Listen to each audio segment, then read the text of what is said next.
Thank you very much, Department of Healthcare Services. Appreciate your time today.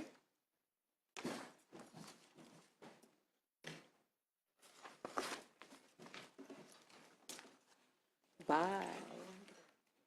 Okay, that's right. We're splitting it up.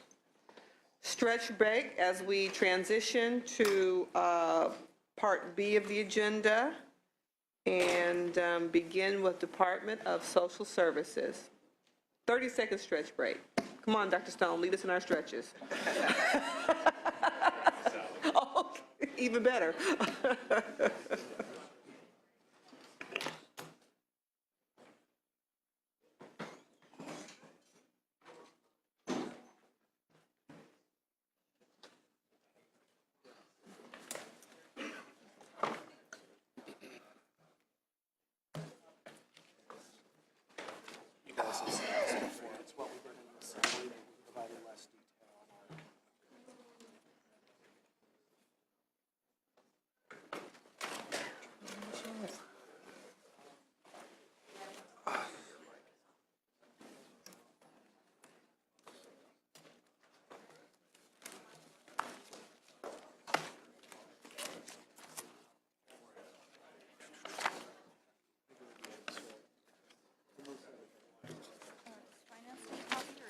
I gave it to her. Thank you. I got it here. Thank you so much.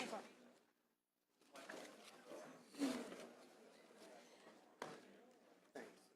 You saw my note to Karen.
Okay, thank you, Senator Monning.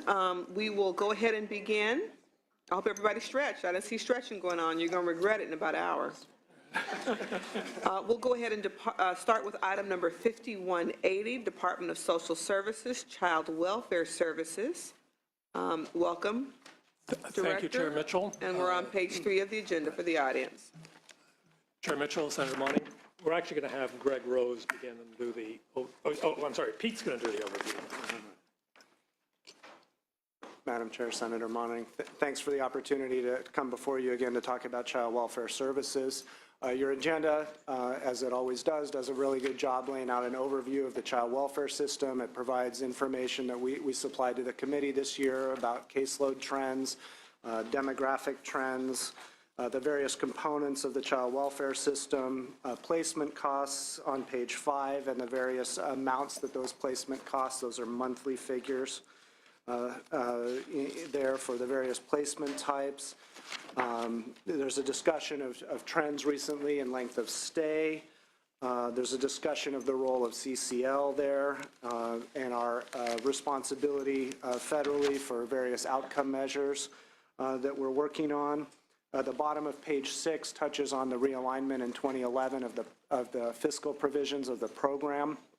It's important to note that counties are receiving that funding in dedicated sub-accounts that have to be spent on child welfare.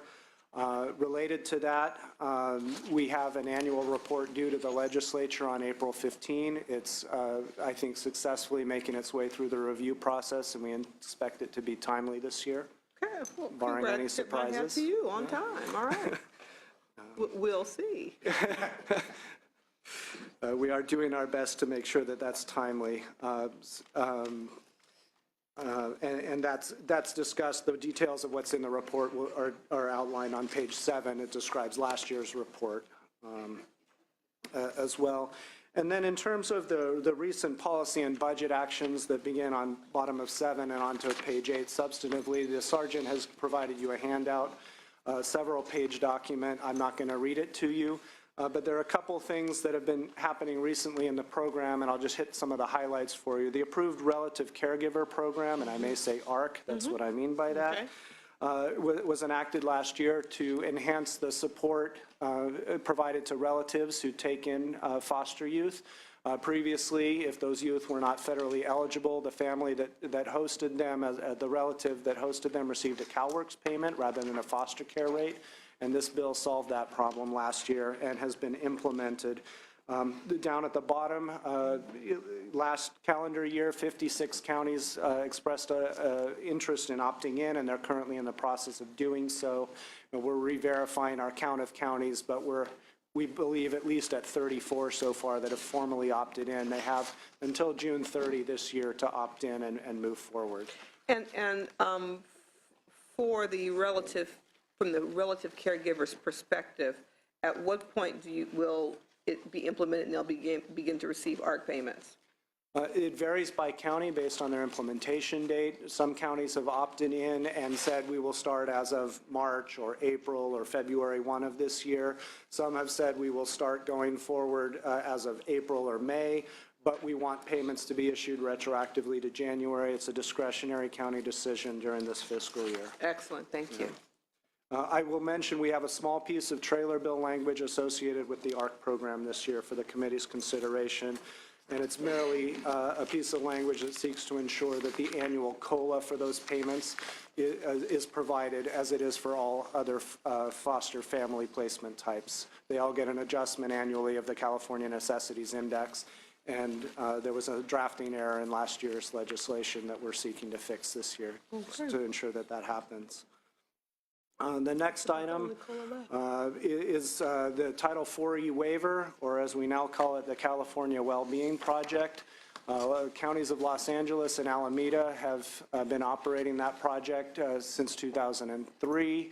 After some subsequent short-term extensions, as of October 1, 2014, we added an additional 7 counties to that. They're listed in your agenda for a total of 9. It's a 5-year project that runs through 2019. And basically what it does is provides a funding guarantee from the feds of the amount of federal money that we can expect, which is equivalent to what they would have received absent the waiver, but they're no longer limited then to spending those federal funds only on federally eligible children. So it provides a significant amount of flexibility for counties in how they address the needs of their child welfare populations. It's something we're really proud of and positive. We're glad to see these 9 counties are representing roughly half of California's child welfare caseload. So something we're very positive about. And the implementation status there talks, we're meeting with those counties every single month individually and at least quarterly as a group. It's been really positive collaboration. In addition, there are some innovative practices also being demonstrated within the waiver. both statewide across all child welfare agencies and statewide across all participating probation agencies, and then at local option individually within each county. They're free to design additional interventions that they'd like to pursue. The next in the packet on page 3 is the commercially sexually exploited children effort. There was $5 million in the current year budget, and the governor's budget is described here on page 3. At the time that the budget was enacted last year, federal legislation had not yet been enacted, but subsequently was.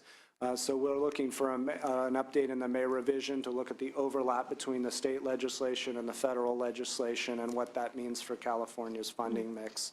But very positive developments in our ability to address this issue. The funding in the current year is being spent to train county social workers and others, as well as for counties to develop protocols on how they address this issue across multiple involved agencies, law enforcement, child welfare, mental health, et cetera. The all-county letter with model template for the protocol was issued earlier this week, actually, and we're very happy to have successfully collaborated with counties and the Child Welfare Council's CSEC action team on the delivery of that document. Really well done, and I think folks were quite happy with the product. Under capacity building, is that bricks and mortar? How are you defining capacity? This is really, I think, in my mind, in terms of the system capacity to address the issue. So this is not bricks and mortar. We're not building houses or facilities or something like that. This is training infrastructure, the capacity of the system to recognize the symptoms of a CSEC youth and how to best address those. So it's not bricks and mortar type stuff. And then the last one, which is here for your information, but not in your agenda necessarily. People put it in different places. The unaccompanied, undocumented minors who came across the border last year without parents. California included funding for legal services in the budget. There's $3 million in the current year, continued again for next year. There's an update there with some statistics. After some back and forth with the Federal Office of Refugee and Resettlement, we have finally been able to issue a mailing to all of the youth released in California. We'd only been able to get those released after February, but we've managed to arrange a retroactive mailing so that everybody is aware of it. So at the very bottom, while we have 200 agreements in place as of today, that only came from 20% of our population. So we think we are really on track for a take-up rate here to pick up in the next couple of months. So very positive developments here, and appreciate the cooperation of our federal entities there. Happy to answer questions. I'm going to stop my overview there. The last 2 pages is a summary of the continuum of care reform effort, which the director will address at the next section in the agenda. Thank you, sir. Any questions, colleagues? Any comments from finance? Okay, hang on a second, let me find where I am. Any public comment on the Child Welfare Services overview? Okay, let's proceed on to the continuum of care reform. Thank you. I'll be presenting this section. As I think everyone's aware, we've been working on a sort of comprehensive look at how should our out-of-home care system be structured in California. In the past, a lot of focus has been on prevention, early intervention to keep children from having to come into care.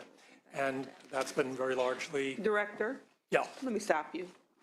I skipped a whole section on the agenda. Got it. Sorry. But it's your fault. Because you said continuum of care, and because I trust and value everything you say. That's good to know. And because I'm trying to eat my chicken salad simultaneously, so I'll take responsibility. Please forgive me, sir. Can we go back up to out-of-county placements? And you all just let me do that. Everybody came and sat down. They were like, okay, if she says we're going to skip all that, I guess we will. Yes. Back up even one more step on Yeah. the Overview? unaccompanied minor. I just Okay, had a yes. question on the unaccompanied, undocumented. You made reference to the cooperation with the federal government on providing notice of access to legal services. Beyond the legal services, is the state of California involved at all in the care support are they all federal charges? Is there any state involvement? They are under the care of the Office of Refugee Resettlement. There may be, by this point, some entry into the child welfare system on a very limited basis, but that would be very small at this point. Okay, thank you. I was just curious. We focused on the legal, and that's helpful. Thank you. Thank you, Madam Chair. Thank you, sir. And to clarify for our viewing audience, we are now at item 4260, Department of Healthcare Services and Department of Social Services, and we will be focusing on oversight of out-of-county placements. Good afternoon. This is Karen Baylor, Deputy Director for Department of Healthcare Services. And yet we were trying to give you the look in the audience. So, And I didn't even see any shocked and confused faces out there. I'm sorry. I'll Thank pay you closer so attention. much for making the change. So on the out-of-county foster care, yes, we acknowledge that this issue has been around for a really long time. What had happened, to be honest, I think is because of KDA and all of the implementation efforts that were going on between DSS and KDA, that was really the priority and the focus. Once jurisdiction ended, court jurisdiction ended, we were all at a Child Welfare Council meeting this past December where the issue was brought up again, and that we recommitted our efforts to getting this issue resolved, and then to present back at the next Child Welfare Council meeting in March. So what we did was in January, we convened a meeting between I'm going to do the acronyms now, the CWDA, CBHDA, DSS, and ourselves to really look at what work had been done on out-of-county care, mental health services. We realized as we were looking through all of the old documents that because of the implementation of KDA and because of the 2011 realignment, that things had dramatically changed. Mm-hmm. And so the recommendations that were in place previously really didn't apply anymore. CBHDA and CWDA asked if they could have some time to get together and work through recommendations on their part. They wisely then brought in CPOC, which is the probation officers, and then they presented a discussion draft, which we presented at the Child Welfare Council in March. And I really want to thank Greg for bringing copies so we'll be able to distribute. But this document is also posted on the Child Welfare Council website. So the next step is we ask the Child Welfare Council for feedback on our draft. And then we're meeting again tomorrow to finalize. There's a lot of pieces here. I think the biggest issue regarding this, regarding out-of-county placement, is what to do about presumptive eligibility. Because of KDA, we are proposing that you look at what is in the best interest of the child. So during the child and family team, if a transfer of that Medi-Cal should happen, then that's where that should be discussed. And there shouldn't be an automatic, every kid that goes out of county for care be transferred to that county, their Medi-Cal eligibility be transferred, because there are situations where it's going to be a short-term stay. There are situations where, such as a kin care situation, where it does make sense to have that Medi-Cal eligibility be transferred to the county where the services are being resided. But we didn't want to do just an across-the-board automatic for every child. We've really focused, especially with KDA, and all of the efforts we've done with KDA, is what is in the best interest of the child, and we are applying that same principle as we work through how to resolve this issue as well. So I'm optimistic that as of the meeting tomorrow, we will be able to come to some agreement. We want to be able to put in some timelines here of when we can get this accomplished and get this resolved. But we will leave these documents here as well so you can take a look at what's being proposed. And just quick question, you mentioned, I heard CWDA and probation officers. So county's probation, what other stakeholders have been involved in the process? And then we've also had the California, or the County Behavioral Health Directors Association involved as well. Those have been the main folks. We have been engaged with one of the really vocal advocates who's really been this is a very important issue to him, and that we've been involved. And then we did present at the Child Welfare Council on what we were proposing. And the advocate is representing youth or Yes. providers or who? Youth. Youth, okay. Any questions that I hear? Nothing?